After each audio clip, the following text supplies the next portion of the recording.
Hello everyone, I'm Vishal Salsekar and today we are going to cover the News Today articles for 14th of May. So in today's discussion we are going to cover 6 articles in detail. The first is regarding the constitutionalism. So we are going to here understand regarding what exactly is the concept of constitutionalism, what are the threats pertaining to that and what are suggestion in that particular regard. Along with that we are also going to discuss the cases which are being delivered and judgment in which is being delivered by the Supreme Court of India. Next is regarding the roadmap for India's 100 gigawatt nuclear goal by 2047. So previously in certain articles we have discussed regarding India's objective of achieving the goals of majority of the energy from the renewable energy or maybe from the non-fossil fuel based sources, and in that particular regard one such target is to achieve 100 gigawatt of energy from the nuclear resources, right? And in that specific regard we are going to talk about that how India can achieve to that particular target. Next is regarding the logistics ease across different states report. So 2025 का report है which is the leads report. So we are going to talk about what exactly are the parameters, what are the specifics with respect to the logistics sector in India, what are the challenges pertaining to this.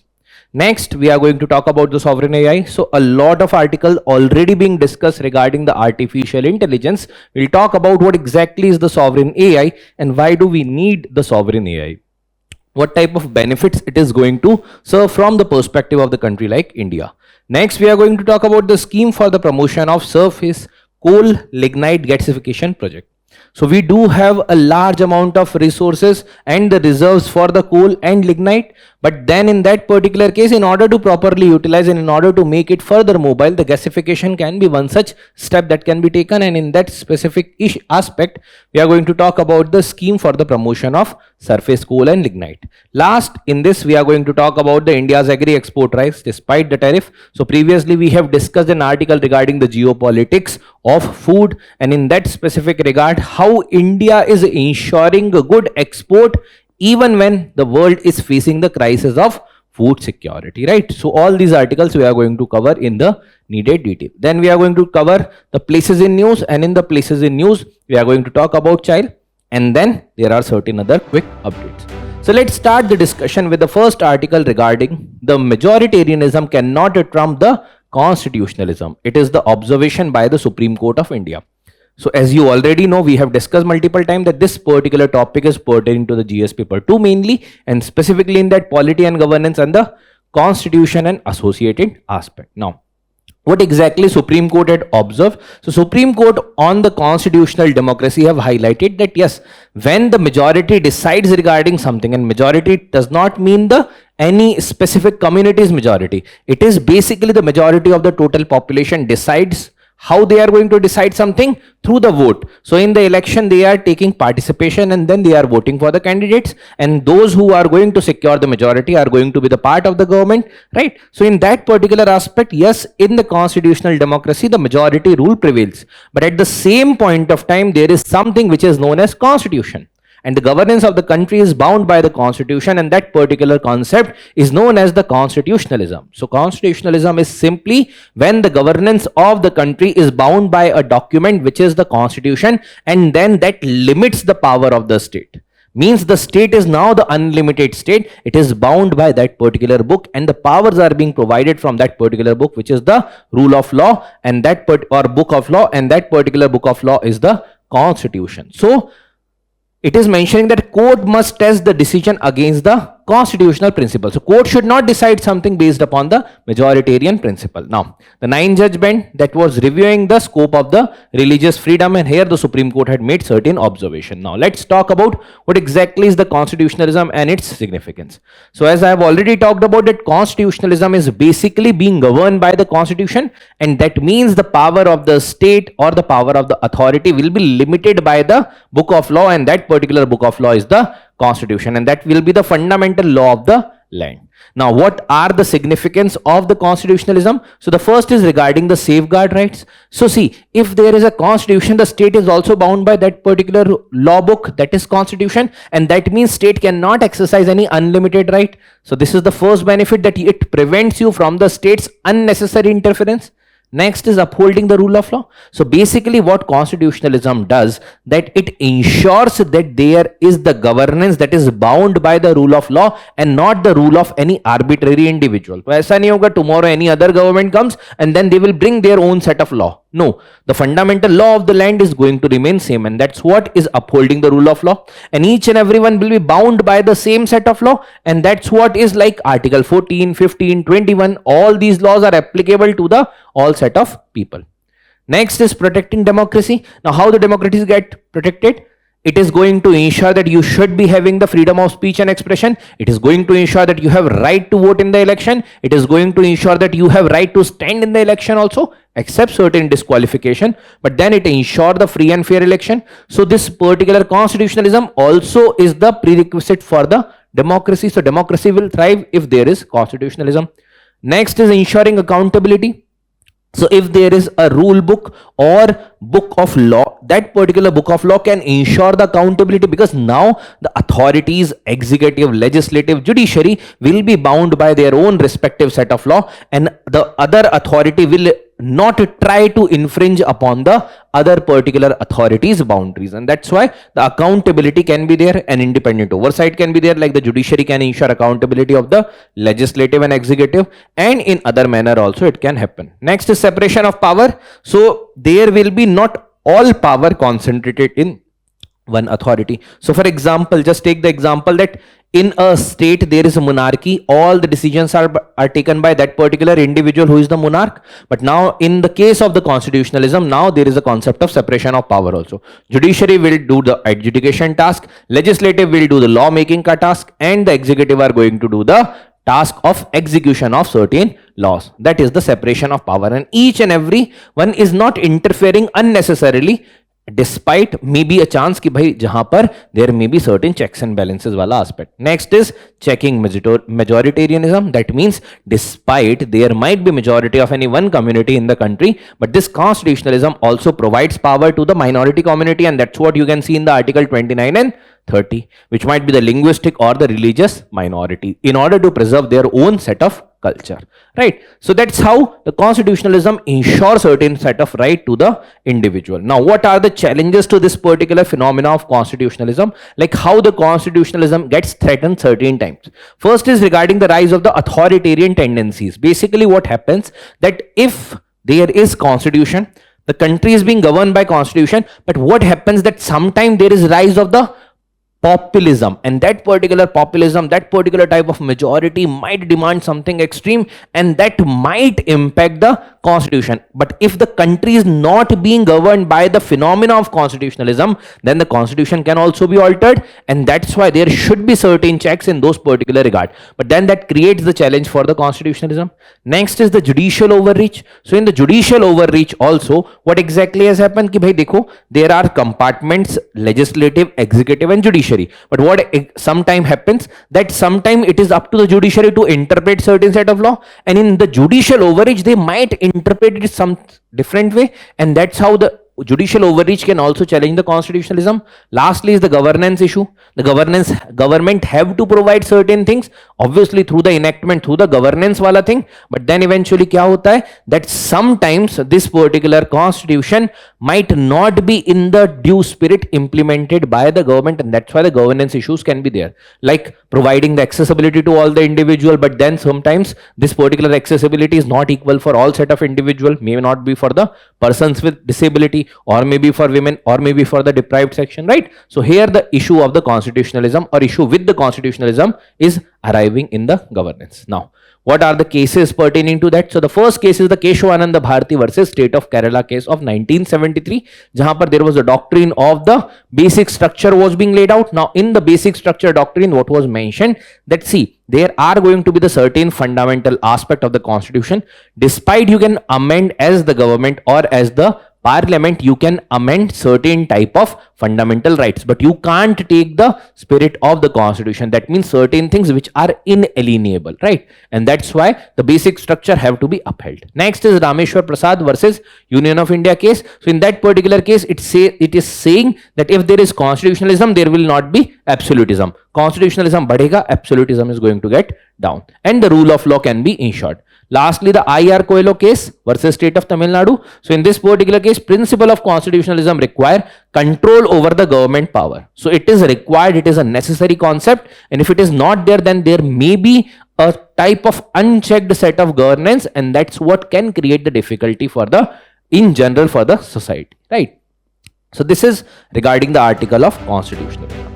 Next article is regarding the TERI's report, the Energy and Resource Institute, and then this particular report outlines that the roadmap to achieve India's 100 gigawatt nuclear capacity goal by 2047. So it gives an idea regarding that how we can reach to that particular target of 100 gigawatt, because in nuclear energy we can say that yes, we are progressing, but then there are a lot of dimensions that otherwise need to be plugged, that gaps need to be plugged, and that is going to holistically ensure that we are going to reach to this particular target of the 100 gigawatt energy. Okay, so GS paper 3, energy, environment, climate change, it is important. International relations, it is important, right? So the Energy and Research Institute, that particular institute have highlighted some report. Now, in this particular report, it is mentioned that India operates 25 nuclear reactor across 7 sites with the total installed capacity right now. How much it is? It is 8.8 gigawatt. What target we are aspiring for? 100 gigawatt, but not right now. It is by 2047. So that's why we are having time.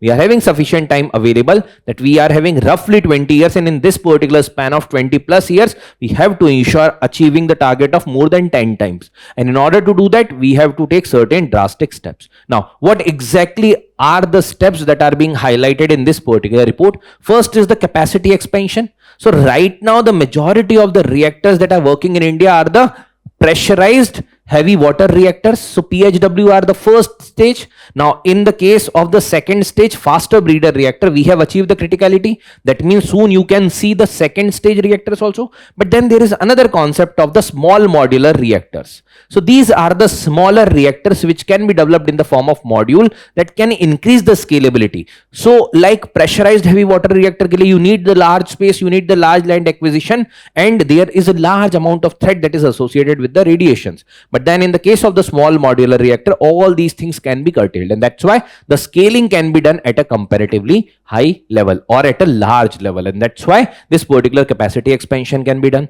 So it is mentioned that both are important, and this small modular reactor can ensure those regions or can serve those particular regions or the segment or industry where the pressurized heavy water reactor is not able to serve, and that's why small modular reactors are also very, very important. Now, what exactly are these? As I have already told you that they are comparatively small, they are scalable, they are developed in the form of module, and generally the capacity that is assigned to them is roughly 300 megawatt. So 300 megawatt तक की capacity के होते हैं. Obviously, it will need in the larger amount, but the developmental capacity, once it is going to be developed indigenously in India, we can scale up it comparatively at a larger pace. So it has the modularity. That means you can develop the small segment and then combine. It can be developed in the module. Scalability, once it is developed, it can be scaled. Similar type of production can be done at a larger level, and you can spread it like anything. And enhancing safety, because in the pressurized heavy water reactor, the setup is comparatively large, and one fail, it can lead to a lot of emission. But then in the case of the small modular reactor, it is comparatively safe. If there is any fail, the reactor automatically gets closed, right? Then massive investment. So investment is also needed, because see, if you want to develop this much amount of capacity, you need to invest, and that's why the capital investment that will be needed in this is roughly around 23 to 25 lakh crore rupees. So this is the amount that we need to invest further in order to get the benefit out of this. And lastly is regarding the workforce, because see, ultimately once you will develop the approach, once you will be getting the investment, now you have to ensure that the population or the workforce that is going to be deployed in this should be skilled, and the skill development, training, and all these things will need the human resources as well. So 1.2 to 2 lakh personals will be needed along with the specialized skills. Now, अब इसमें challenges क्या हैं? Already there are a lot of challenges with respect to this sector. कुछ challenges है which are very much generic in nature. That means the radiation related things. So जितना capacity we are going to increase, the threat of the radiation might increase in that same manner. right? So that particular thing is there already. There is indigenous capacity building that is comparatively at a slower pace. But if small modular reactor need to be developed, we are doing the collaboration with other countries, so it will be ensuring the dependency on other country. That might also be issue. Other than that, the regulatory framework. So regulatory framework right now for the pressurized heavy water reactor is to some extent certain, but then what about the small modular reactor? So it has to be updated with the present need. Apart from that, Shanti Act, which is basically the present day act with respect to the nuclear energy, that is also lacking certain things. There are definitions that are missing, there are operational rules are missing, there are ownership models are missing. So these particular things have to be clearly defined in that particular act. Next is capital cost. We have talked about that we will need roughly 23 to 25 lakh crore, and that particular fund have to be mobilized, and that's why arranging that particular fund is also going to be issue.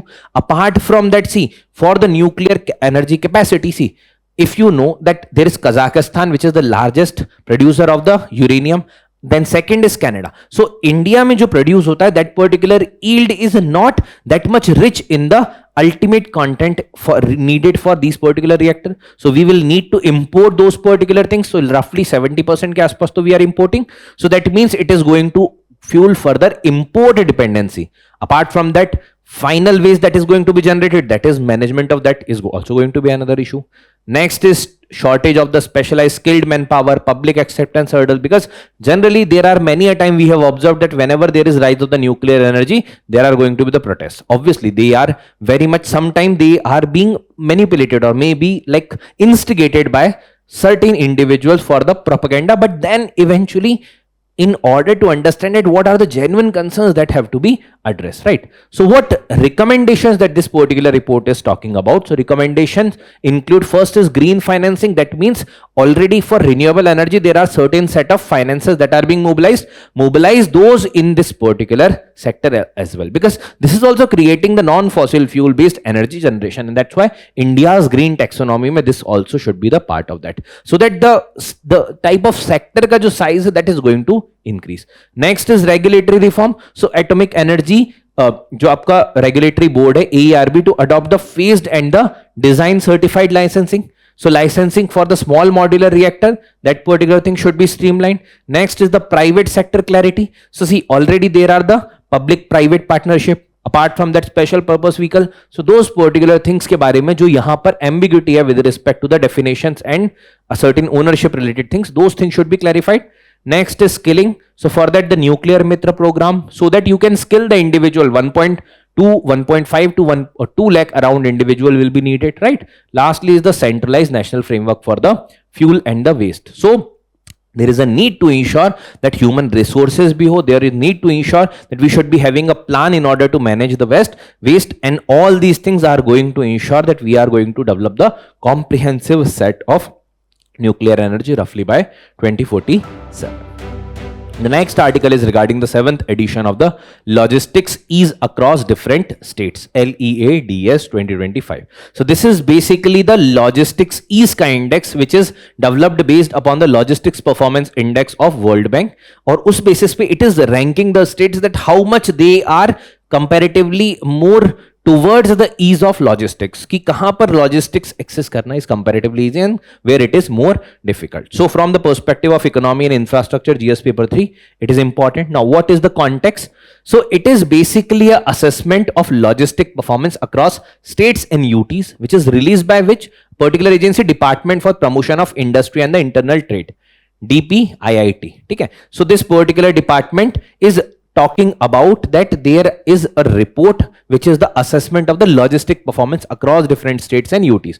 Now, what is LEAPS? LEAPS, it is the index का name है, Logistics Excellence Advancement and Performance Shield.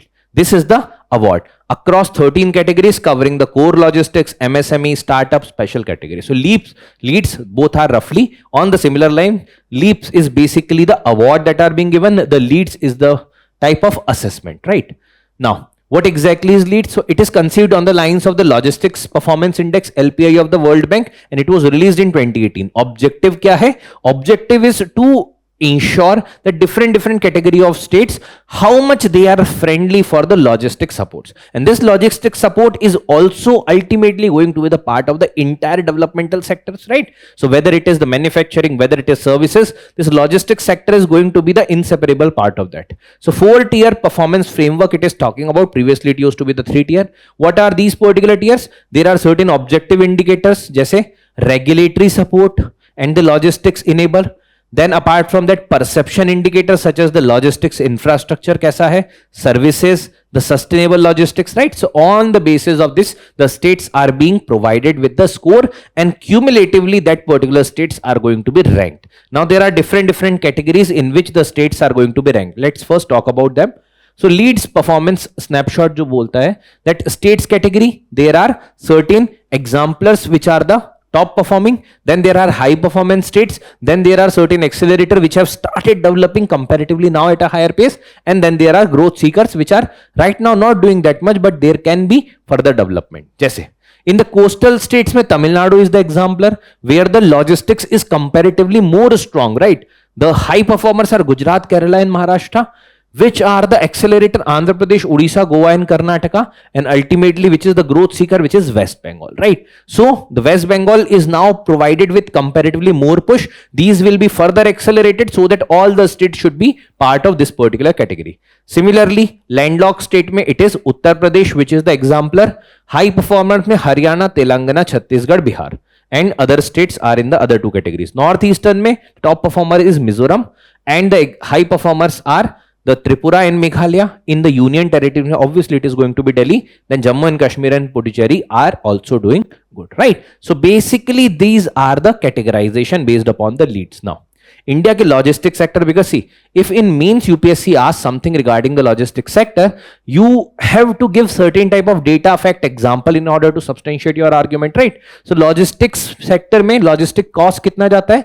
Roughly it is the 8% of the GDP that is contributing as the cost of the logistics. That means you can assume that roughly entire value chain का 8% is going in the logistics sector. Now if this much is going in the logistics sector, if assume that it is going to be from 8 to 10%, the cost of the things, cost of the operations are going to increase, and if this is going to be from 8 to 6, the cost of the operation is going to reduce. And what you want exactly as the part of the one who are going to take the decisions, or जो अपनी operations को efficient बनाना चाहता है, what he or she is going to do, they are going to reduce the logistic cost.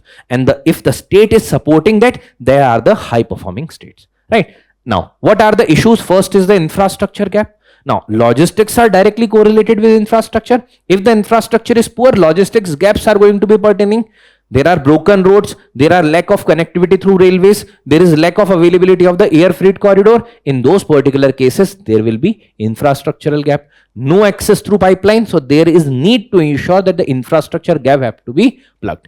The next is regarding the skewed share. Over 60% of freight movement is through road. Now see, road में traffic congestion का issue is comparatively high, and that also generate more amount of carbon. So those issues are going to be arising in this particular sector. Then fragmentation, in that case, dominance of the small player. Because see, ऐसा नहीं है कि there are only 1 or 2 players. There are many small players. Each and every module is being taken care by small player. So उस cases में क्या होता है? There is a fragmentation of the entire value chain. And if it is fragmented, then in that particular case, chances are high कि भाई जो fragmentation है, then each and every one is now taking care of their own set of module only. They will not be much concerned about the other. And in that case, the value chain is going to suffer. Lastly is the regulatory complexity. So regulatory complexity है, a lot of regulations, a lot of law, a lot of red taping is there. The slow technology adoption that are also there. So these are certain issues pertaining to the logistics sector. Now, what are the initiative to strengthen the logistics sector? So the initiative that the government has taken, firstly, is regarding the national logistics policy of 2022. So what it is going to do, obviously, जो भी task है, that is to reduce the cost of logistics. So to lower the cost of logistics at par with the other developed country, because they are taking benefit of the lower logistics cost, and that's why they will be able to get more profit, because कहीं ना कहीं operation cost is getting reduced. Next is PM Gati Shakti National Master Plan. So to give quick replies, to give the quick approval of certain projects, so to ensure the seamless movement of the people and goods. ठीक है. So Gati Shakti National Master Plan. So it is going to ensure that the entire system is going to be functioning properly, whether it is the administrative aspect, whether it is the movement, whether it is transportation. So all these things are going to be seamlessly connected. Next is the logistics data bank. So syncing the unified logistics interface platform, then API is the real-time visibility, all these things which makes the system more transparent. Lastly, the dedicated freight corridor, which is going to ensure the rail connect comparatively at the lower cost, and that is going to ensure that the logistic cost is going to reduce. Abhi recently we have seen the completion of the both the set of the dedicated freight corridor, and that is going to ultimately reduce the cost of the railway operation as far as the freights are concerned. Then the integrated multimodal and the integrated logistic ecosystem, strengthening multimodal and integrated logistics system. Then multimodal logistics parks, e-way bill system. All these things are the steps in order to reduce the logistics cost. Right. So this is regarding the leads index, which is regarding the logistics ease across different states. Next article is regarding the sovereign AI. So sovereign AI as the foundational guardrail, right? So again, from the perspective of technology GS paper 3, it is important article. Now what exactly is the context? So there is a report by IBM and India AI, and that particular report highlighted that India AI strategy is being decisively shaped by the rise of the sovereign cloud and sovereign AI as the foundational guardrail. So see, it is a type of cyclic approach. You can say it is a type of virtuous cycle. There is a need for sovereign AI. The companies will develop the sovereign AI models. They will utilize the India specific things, India set of data, and eventually that will move further. So वो एक virtuous cycle है. That means the sovereign AI is going to help the indigenous company. Indigenous companies are going to help the development of further sovereign AI. So report that is highlighting that roughly AI cloud add over $500 billion to the India's economy by 2030. So this is the potential that we can reap if we are able to develop the sovereign AI model. And 83% of the AI startups are right now using or applying the existing model. That means they can switch to the sovereign AI model or India specific model based upon the India's demographic, based upon India's data, if we are developing this particular set of sovereign AI. Now, what exactly is sovereign AI? So it is the nation's ability to design, develop and regulate the AI system using its own domestic infrastructure, national data and indigenous workforce. जैसे So, for example, ultimately the data is residing in India, it is getting processed in India, the GPUs are placed in India. Okay? So basically for majority of the purposes, India is self-sufficient, and that particular model is trained based upon the India's data. That means we are going to ensure that that particular module or model is trained on the Indian set of data. Now, there is a India AI mission which was launched in 2024 in order to reap the benefit of the AI ecosystem, and that ensured that the national AI compute infrastructure model is going to get a boost. So it is already developing the AI infrastructure. Apart from that, India AI Innovation Center for Development of the Indigenous Foundation Model. जैसे there are different large language models, ठीक है, LLMs are there. India AI Datasets platform, जैसे AI Kosh. So these are the developments which are simultaneously going on, and all these are going to contribute in development of the sovereign AI model. Now, what are the right now available sovereign AI models? So there is a Sarvam AI model. Apart from that, there is a Vachan by Gnani AI, right? Text to speech model. There is Param 217B by BharatGen. So there are different type of sovereign AI models are there. But ultimately the backbone of all these things is data. So if the AI models developed in India, trained on the Indian set of data and able to rectify the problem that is being faced in the country like India, then eventually it is going to help in order to solve the larger set of problems. Now, what exactly are the features of the sovereign AI? So if we talk about the components, it is the domestic AI infrastructure. So we have all these things available in India, and that's how the domestic AI is going to remove and reduce a lot of problem pertaining to the AI, right? Apart from that, the local data sovereignty, the data will be stored in India itself. Indigenous talent pool, because those who are going to develop this, those who are going to operate this, those who are going to utilize the system, it is developing a indigenous set of talent pool. Then there is a strategic legal framework. So suppose karo if there is any type of contestation, so the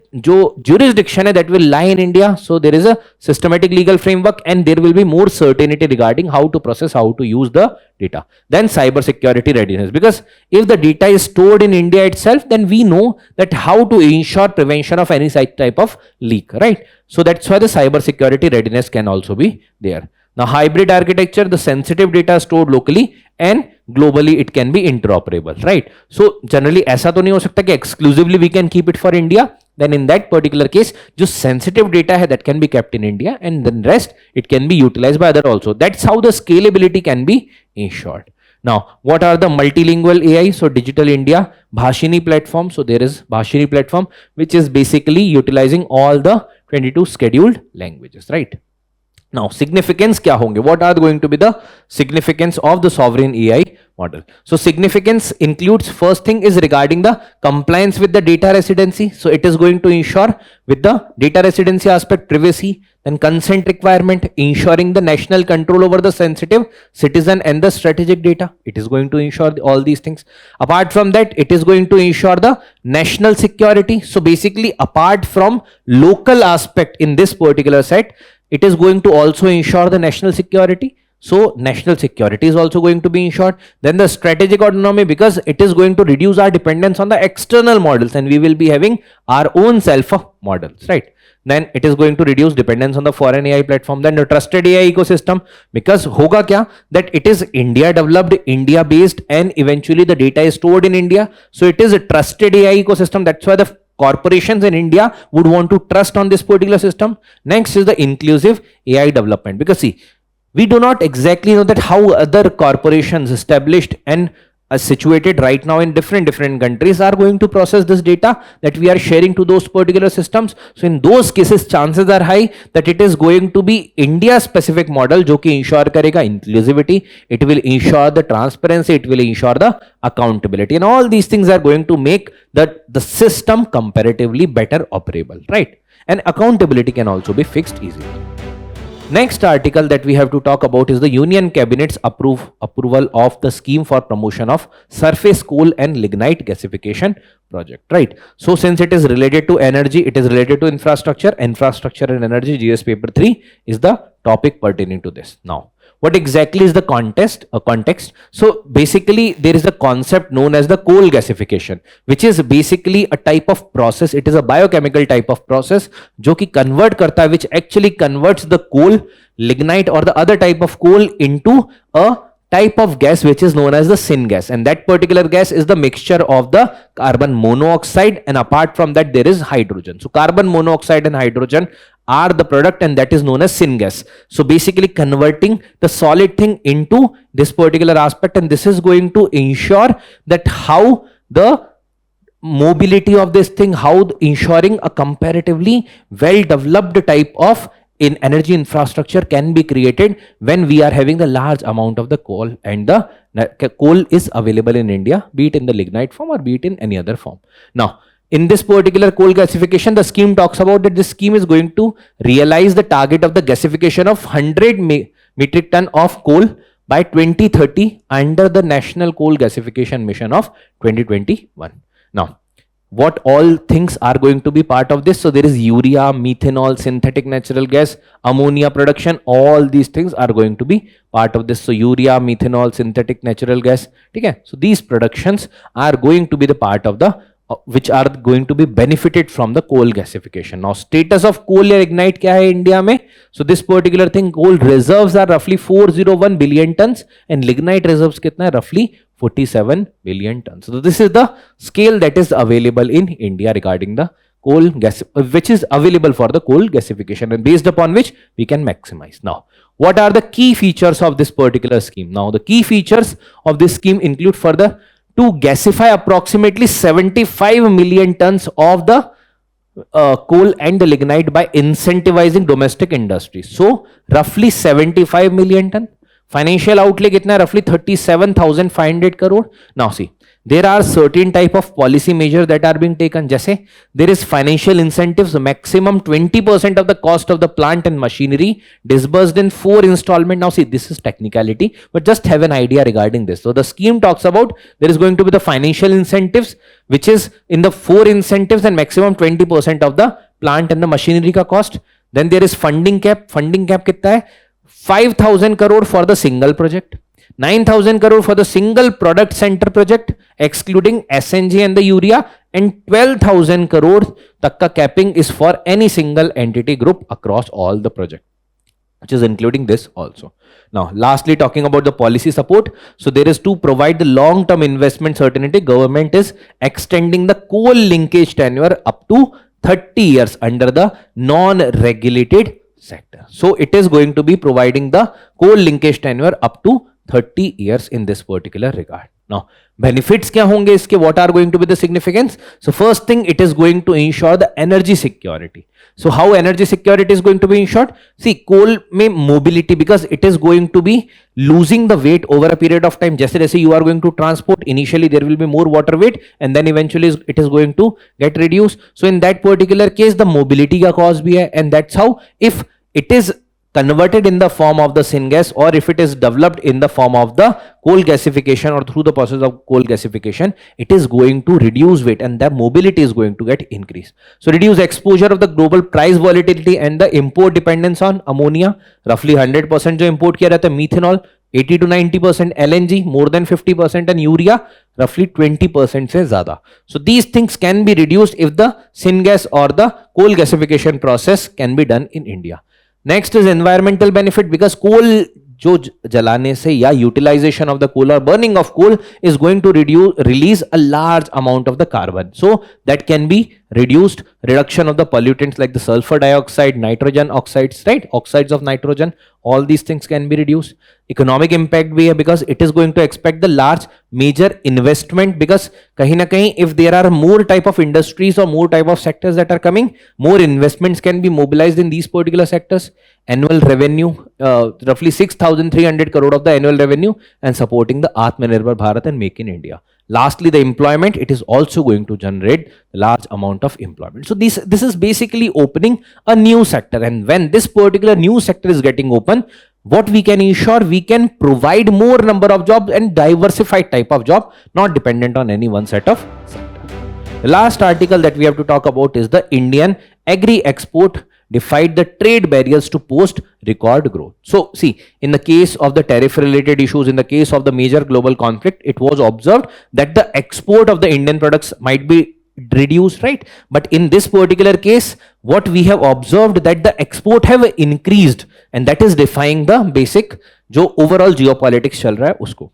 And in this particular case, GS paper 3 agriculture economy, GS paper 2 international relations, it is important. Now, what is the context? India's agricultural export have grown rapidly, surpassing $50 billion by in 2025-26, despite the steep tariff imposed by the United States and a lot of other issues that are already going on. That means now what might be the scenario, that from US the things have been shifted to certain other countries, and certain other countries are also facing issues with US, and that's why the other countries and India are also collaborating comparatively more. So reason क्या है growth का? First thing is market diversification. Previously certain set of products were going only to the United States or very few country. Now once there are rise of tariff, now what India have sought, India have found out more market. So let's say for the marine products, export rising in the shipments to China, Vietnam, Japan, Belgium, so that have diversified. Similarly, global dynamics, because हुआ क्या? Because of the war, because of a lot of issues, the yield across the globe have reduced, and India के case में it had increased. So lower crop yield in the world, biggest coffee producer like Brazil, Vietnam, and it eventually was comparatively high in India. So that's why we were able to fill that gap. And lastly is the value addition. So the processed food ka share, which was basically a larger chunk of the Indian export, that have also risen constantly. So basically all these things are able to ensure plugging that particular gap, जो कि कहीं ना कहीं which was being created by the rise of the tariff from the United States of America. Now, what are the government initiatives regarding the increase of the farm related exports? So there are certain initiatives that were taken by government. So for example, the agriculture export policy of 2018. So agricultural export policy of 2018 was arrived with the objective to ensure the doubling the agri export. So agri exports जो बढ़ेंगे, it is going to ultimately result in the increase of the farmers income, diversifying then the export basket. So it's not only like certain type of cereals or certain type of pulses are being exported, now wide variety of products, even the processed products are going to be exported, promotion of the indigenous, organic and the traditional product, because in the external market what makes India different from other countries, that certain indigenous set of products and that are having authenticity in the external market. Next is Krishi Udan Yojana 2.0. So it is enhancing the air transport for the perishable product, जैसे from the northeast tribal regions to the other regions जहां पर there may be more market. District as the export hub, जैसे there are certain initiatives like one district one product type of initiative. Now the benefit of these particular type of initiative is to ensure that there should be some regions which are specialized in certain type of products, जैसे specific product with the potential each district में one district one product to promote the local product. Apart from that, APEDA initiative, जैसे there is the Farmer Connect portal, so it is connecting the farmer, it is connecting the farmer producers organization, it is connecting the cooperatives with the जो cooperatives हैं या फिर FPOs with the exports, so that there will be better interaction. Apart from that, Bharti initiative, which is to support the agri-food startup. So जो export development authority है APEDA, so these are the initiative which is going to boost the comparatively more export or streamlining at least more export, so that there will be more value generation with the export, right?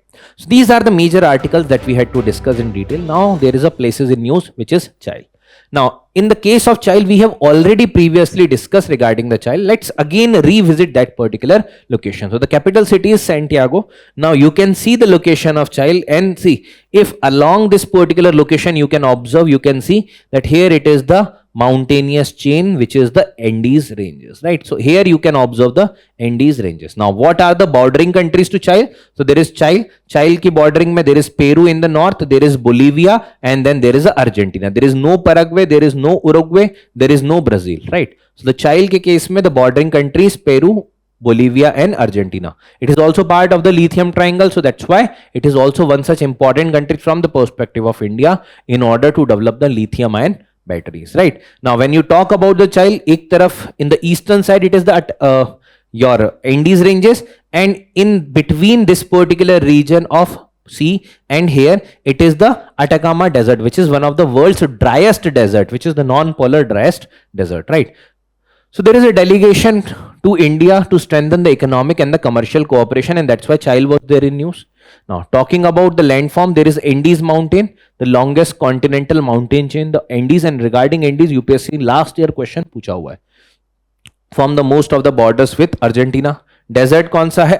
Atacama desert, which is the driest non-polar desert. Then there is major river which is the Loa and the Baker river that is there. Mineral resources में it is part of the lithium triangle. That's why the lithium is one of the most important thing that is produced over here. Then one of the largest copper producer है. Highest peak Ojos de Salado is the highest peak of child, right? So that's why this is important location, and that you should be having an idea about. Just have an idea regarding geography. Now let's talk about certain other quick updates. Okay? So we'll quickly see certain other news articles. First is regarding the Directorate General of the Foreign Trade, DGFT. So the government has banned the export of sugar until the September this year to cool the domestic prices. So generally what happens that whenever the domestic prices are soaring, in those particular cases, if that product is getting exported also, government put that in the prohibited list so that the export is not going to be there, and that's why the more domestic selling of that product in order to cool down the prices. Generally with sugar it happens, sometime with pulses, sometime with cereals also, right? So DGFT has amended the export policy from restricted means with certain type of exceptions it can be allowed also, but prohibited mein it is now completely prohibited till the deadline, right? What is the DGFT? Basically it is the attached office under the Ministry of Commerce and Industry. It is headed by the Director General of the Foreign Trade, right? Formulates implement the national foreign trade policy, that how much is going to be imported, how much is going to be exported. This is being decided by the Directorate General of the Foreign Trade.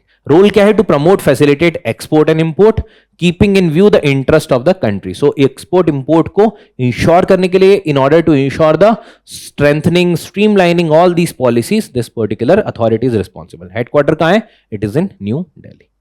Next is the build, operate and transfer model. So Railway Ministry, Ministry of Road Transport and Highways opening the BOT road project to large institutional investor. ठीक है? So Ministry of Road Transport and Highway is opening the BOT model for the road project to the large institutional investor. Now, what exactly is BOT? Build, operate and transfer. That means you will be provided by government the license to build that particular set of infrastructure. Let's say a highway. You have built that highway. Now you have to operate. So you will be provided with the rights to operate for a limited time period or the concessional time period. Let's say you have developed a highway. Now you can maintain or operate that. So in order to ensure that, you will be ensuring a toll plaza. आप एक toll plaza बनाते हो. The vehicle which are passing by that particular region or using that particular highway, you are going to collect the toll, and that particular toll will be part of your income from that project. तो आप अपना cost निकालोगे वहां से, and then ultimately after certain amount of time period you have to transfer that particular project to the government. So this is basically the BOT model. So PPP model commonly used for financing large infrastructure. Private company finances, designs, build, operate project for a fixed concessional period and collect the user charges. After concessional period ends, ownership is transferred back to the government or the public authority. Private entity bears the major risk because see, if project fails, who is responsible? It is the private party जो उसको बना रही है, जो उसमें cost invest कर रही है, and ultimately at the government end, government have provided you right to do this thing, but ultimate ownership lies with the government. At the end of the tenure, it will be the government's property, right? So ultimate risk is at the private sector.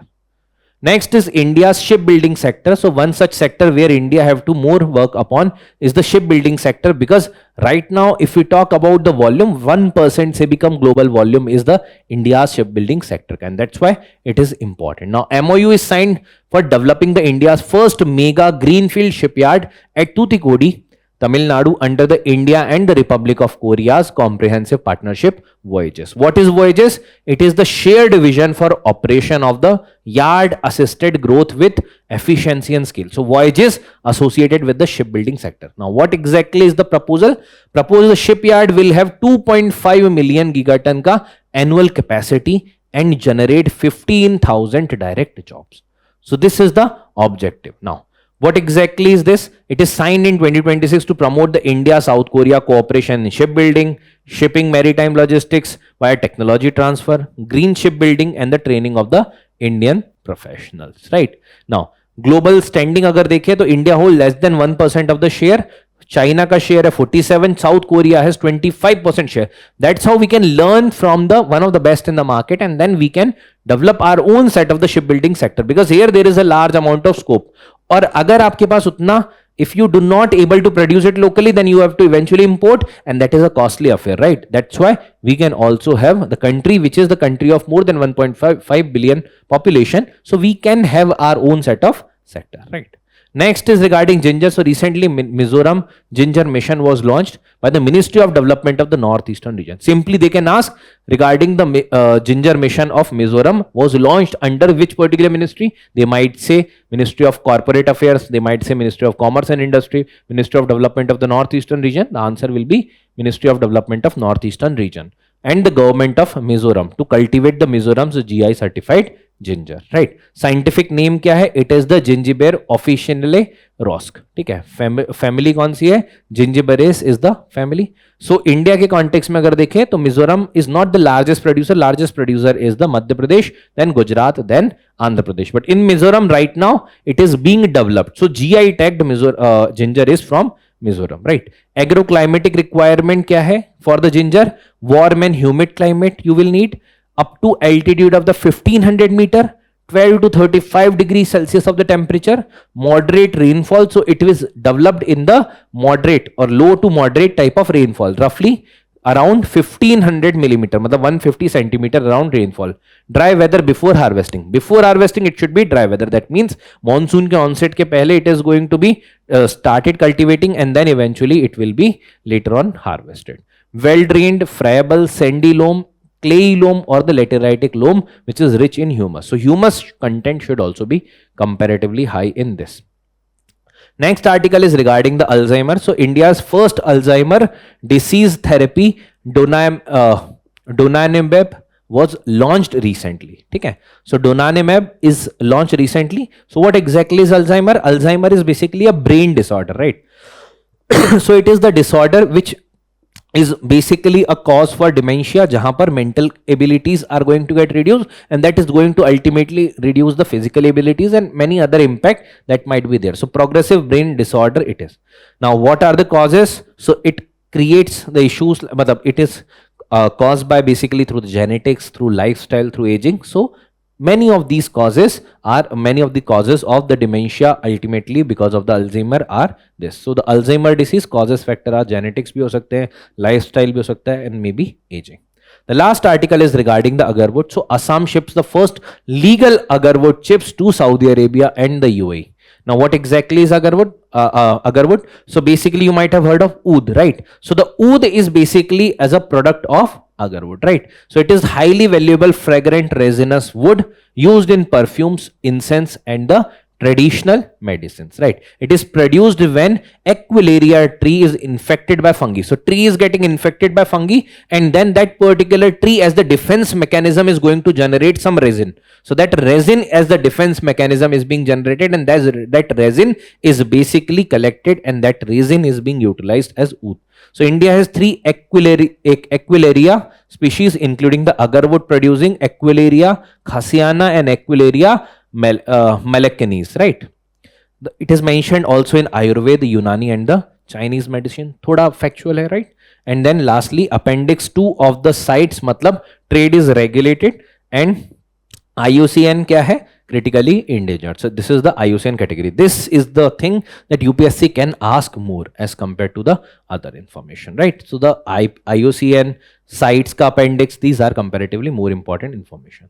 So with this, we have completed the news today articles discussion for the 14th of May. Now there must be some questions, try to solve them. We'll meet again in another set of discussion. Thank you everyone.